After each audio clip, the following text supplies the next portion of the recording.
Лифан Солана. Произошла непонятка. То есть был какой-то шум. Думал, что это за шум непонятный. Думали, решили на помпу. Ну, помпа вроде да.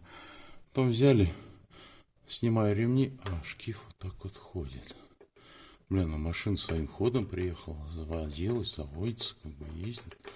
Ну, что такое? Сняли сальник. Все равно бегает. Блин. Ладно, скинули поддон двигателя. Простите за качество.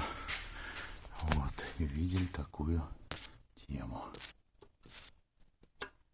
Как лопнувший коленвал.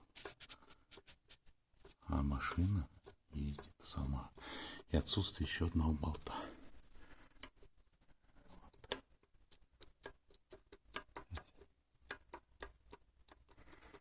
Обалдеть. Человек вырезал катализатор. Делал прошивочку на спорт. Может, ребята, одумайтесь, не надо вам тюнинговать машины китайские. Потому что качество китайских запчастей оставляет, конечно, лучше. Всем удачи на дорогах. Всем